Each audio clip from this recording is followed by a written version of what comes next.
उत्तर प्रदेश के प्रयागराज में फाफामऊ थाना क्षेत्र के अंतर्गत एक गांव आता है जिसका नाम गोहरी मोहनगंज है। इस गांव में एक दलित परिवार रहता था जिस परिवार में 4 सदस्य थे। घर के मुख्य सदस्य का नाम फूलचंद था जो मजदूरी का काम किया करते थे। घर में उनकी पत्नी थी जिसका नाम रीता देवी था और उनके 2 बच्चे भी थे। 17 साल की एक बड़ी बेटी थी जिसका असली नाम कुछ और है, लेकिन इस कहानी में उसका नाम प्रियंका डिनोट करेंगे। तो 17 साल की प्रियंका के अलावा फूलचंद का एक 10 साल का बेटा भी था। फूलचंद का जो बेटा था वो बचपन से ही बोलने में असमर्थ था, यानी कि वो गूंगा था, बोल कुछ नहीं पाता था, बाकी वो सारी चीज़ें अच्छे से समझ लेता था। अब ये दिन था 24 नवंबर 2021 का। रात के तकरीबन 12 और 1 बजे के बीच में इस परिवार के घर के अंदर कुछ लोग ज़बरदस्ती घुस जाते हैं। घर में घुसने के बाद सबसे पहले आंगन में फूलचंद सो रहे थे, ये फूलचंद का गला दबाकर फूलचंद की हत्या कर देते हैं। उसके बाद आंगन में ही आगे फूलचंद की बीवी रीता देवी सो रही थी अपने 10 साल के बेटे के साथ। ये पहले रीता देवी का गला दबाकर उसकी हत्या करते हैं और उसके बाद जो 10 साल का बेटा था वो सारी चीज़ें अपनी आंखों से देख लेता है, लेकिन वो बोलने में असमर्थ था, वो गूंगा था, कुछ बोल नहीं पा रहा था। इसी बात का फ़ायदा उठाकर ये जो हत्यारे होते हैं ये उस 10 साल के लड़के की भी बेरहमी से हत्या कर देते हैं।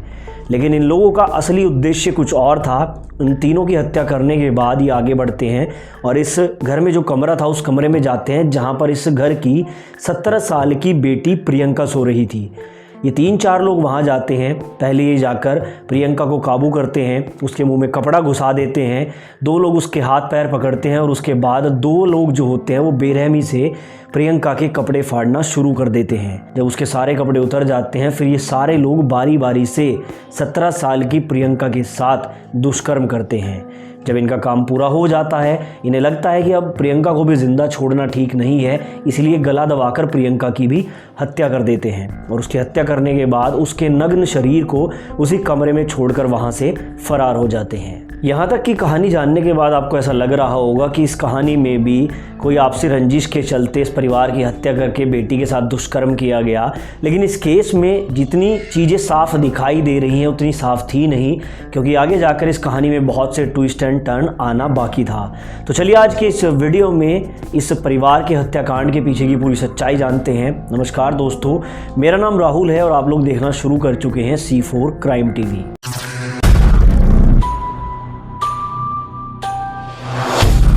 अब 24 नवंबर 2021 की रात को ये पूरा हत्याकांड हुआ था। अगले दिन यानी कि 25 नवंबर 2021 को इस परिवार के पास जो पशु थे, जो बकरी और जो गायें थी, वो सुबह बहुत ज़ोर ज़ोर से चीख रही थी। उन पशुओं की आवाज़ सुनकर पड़ोसी इनके घर में आते हैं। तब जाकर पड़ोसियों को मालूम चलता है कि पूरे परिवार की किसी ने बेरहमी से हत्या कर दी है और घर की 17 साल की बेटी का दुष्कर्म करके उसकी भी हत्या कर दी है।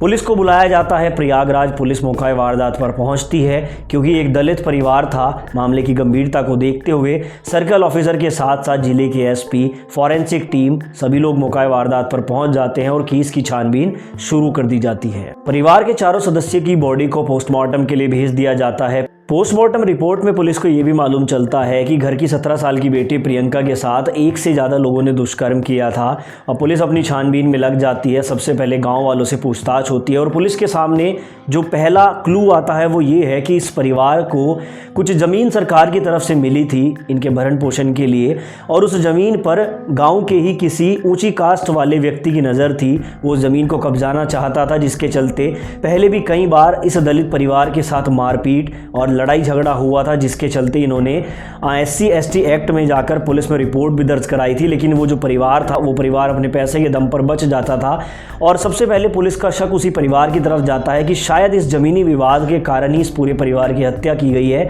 साथ ही घर की बेटी का दुष्कर्म भी किया गया है। पुलिस सबसे पहले उस परिवार की जानकारी इकट्ठा करके और 11 लोगों के खिलाफ FIR दर्ज करके उन 11 लोगों को ढूंढना शुरू कर देती है। जिन 11 लोगों के खिलाफ FIR दर्ज हुई थी उसमें से 4 लोगों को पुलिस हिरासत में ले लेती है। बाकी के जो लोग हैं वो अलग अलग शहरों में रह रहे थे। पुलिस उनकी भी जानकारी जुटा रही थी। एक एक करके सभी 11 लोगों से पूछताछ होती है। इसमें कई गिरफ्तारी भी होती है। ये मामला 2021 में इतना ज़्यादा हाईलाइट हो गया था कि कई सारे विपक्षी दल जैसे कांग्रेस पार्टी की अध्यक्ष प्रियंका गांधी भी मौका वारदात पर पहुंची थी। समाजवादी पार्टी, आम आदमी पार्टी सभी की तरफ से इस दलित परिवार को न्याय दिलाने की जो गुहार है वो लगाई जा रही थी। पुलिस भी ताबड़तोड़ छापेमारी करके उन 11 लोगों की तलाश कर रही थी और देखते ही देखते पुलिस उन 11 लोगों को बरामद कर लेती है। फिर इनकी बारीकी से छानबीन शुरू होती है। जिस रात ये हत्याकांड हुआ उस रात ये व्यक्ति कहाँ थे, इनकी मोबाइल लोकेशन सीसीटीवी कैमरों की मदद से पुलिस को ये देखने को मिलता है कि इन 11 में से लगभग 7 व्यक्ति उस वक्त अलग अलग शहरों में मौजूद थे, जिसके साक्ष्य पुलिस को मिल गए थे। यानी कि उनका इस केस में या फिर इस हत्याकांड में कोई भी हाथ नहीं था। 4 व्यक्ति ऐसे थे जो ये प्रूव नहीं कर पाए थे कि जिस रात ये हत्याकांड हुआ उस रात ये कहाँ पर थे या फिर ये गाँव में नहीं थे, लेकिन उनके खिलाफ भी कोई ऐसा प्रमाण पुलिस को नहीं मिला था जिससे कहा जा सके कि ये 4 लोग इस हत्याकांड में शामिल थे। अब ये सारी जद्दोजहद देखते हुए जब इस केस में आगे कोई लीड नहीं मिलती है तो 22 फरवरी 2022 को इस केस को सॉल्व करने के लिए एक एसआईटी यानी कि एक स्पेशल इन्वेस्टिगेशन टीम का गठन कर दिया जाता है। अब एसआईटी सबसे पहले इस परिवार के मोबाइल को अपने कब्जे में लेकर उनकी डिटेल्स निकालती है। परिवार ने किन किन लोगों को पिछले कुछ दिनों में कॉल किया था, इस रंजिश के अलावा क्या उनकी किसी और से भी कोई रंजिश थी, ये सारे तथ्य जुटाए जाते हैं। और इसी कड़ी में एसआईटी को मालूम चलता है कि घर की जो 17 साल की बेटी थी जिसका नाम प्रियंका था, उसके मोबाइल पर पिछले कुछ समय से एक लड़का कॉल और मैसेजेस कर रहा था। वो मैसेज में बार बार एक ही बात लिखता था कि मैं तुमसे बहुत प्यार करता हूँ। अब पुलिस को मालूम चलता है कि कहीं ना कहीं इस केस में इस लड़के का भी रोल हो सकता है। पुलिस उस नंबर से उस लड़के की जानकारी निकालती है तो मालूम चलता है कि ये लड़का पास के ही गाँव का रहने वाला है जिसका नाम पवन कुमार सरोज है। वैसे तो ये लड़का ज़्यादा पढ़ा लिखा नहीं था, दिहाड़ी मजदूरी का ये काम करता था। पुलिस इस लड़के को उठा लेती है और जब सख्ती से इस लड़के से पूछताछ होती है तो ये एक ऐसा कबूलनामा करता है पुलिस के सामने जिससे इस केस की पूरी रूपरेखा ही पलट जाती है। ये पवन कुमार सरोज नाम का लड़का पुलिस को बताता है कि प्रियंका के एक पड़ोसी के माध्यम से इसने प्रियंका का नंबर कुछ दिन पहले लिया था। इसने कई बार प्रियंका को रास्ते से आते जाते देखा था। इसका कहना था कि प्रियंका इसे बहुत ज़्यादा पसंद आ गई थी, ये प्रियंका से एक तरफा प्यार करने लगा था। हालांकि इसने अपने प्यार का इजहार कभी भी प्रियंका से नहीं किया था। अब प्रियंका के पड़ोसी से जब इसे प्रियंका का नंबर मिल जाता है तो ये प्रियंका को लगातार मैसेज किया करता था कि मैं तुम्हें बहुत प्यार करता हूँ। जब ये कॉल करता था तो वो लड़की उधर से यही कहती थी कि मैं तुम्हें जानती नहीं हूँ, तुम कौन हो, तुम कहाँ से कॉल कर रहे हो। ऐसे प्यार का इजहार करने का कोई भी मतलब नहीं बनता है। अगर तुम सच में मुझसे प्यार करते हो तो एक बार मुझे ये बताओ कि तुम कौन हो, कहाँ रहते हो, तभी मैं तुमसे आगे बात कर सकती हूँ। लेकिन ये लड़का एक तरफा प्यार में इतना पागल था, इसे इस बात का डर भी था कि अगर इसने अपनी आइडेंटिटी रिवील कर दी उस लड़की के सामने तो ये इसकी पुलिस रिपोर्ट ना कर दे या फिर ये इसके प्यार को कबूलने से इनकार ना कर दे। इसीलिए इस लड़के ने अपनी आइडेंटिटी कभी भी प्रियंका को नहीं बताई। बस ये हमेशा उसे मैसेज और कॉल पर यही कहता था कि मैं तुमसे बहुत प्यार करता हूँ। इस बात से तंग होकर प्रियंका ने एक दिन उसे ये मैसेज कर दिया कि तुम तो मुझसे प्यार करते हो लेकिन मैं तुमसे नफरत करती हूँ और मेरे पास मैसेज और कॉल करना बंद कर दो। और यही बात इस पवन कुमार सरोज नाम के लड़के के दिल पर लग जाती है। इस दानव को इस बात से इतना ज़्यादा हर्ट होता है कि ये प्रियंका को मारने का प्लान बना लेता है। इस प्लान में ये अपने 3 दोस्तों को शामिल करता है और 24 नवंबर 2021 की रात को ये अपने गांव से अपने तीनों दोस्तों को लेकर प्रियंका के घर जाता है। पहले उसके घर में जाकर सबसे पहले उसके पिता फूलचंद की हत्या करता है, फिर उसकी माता रीता देवी की हत्या करता है, उसके बाद उसके 10 साल के भाई की भी गला घोंटकर हत्या कर देता है। फिर ये चारों लड़के प्रियंका के रूम में जाते हैं। वहाँ जाकर ये प्रियंका से कहता है कि देखो मैं हूँ वो लड़का जो तुम्हें मैसेज करता था। प्रियंका इससे पहले कुछ बोल पाती है, चारों लड़के प्रियंका के ऊपर टूट जाते हैं। ये ज़बरदस्ती उसके सारे कपड़े फाड़ देते हैं और बारी बारी से उसके साथ दुष्कर्म करते हैं। दुष्कर्म करने के बाद ये चारों मिलकर प्रियंका की वहीं हत्या करके उसके नग्न शरीर को वहीं पर छोड़कर भाग जाते हैं। इन्हें लग रहा था कि किसी ने इन्हें आते जाते नहीं देखा, गली में कोई सीसीटीवी कैमरा भी नहीं है तो ये कभी पकड़े नहीं जाएंगे।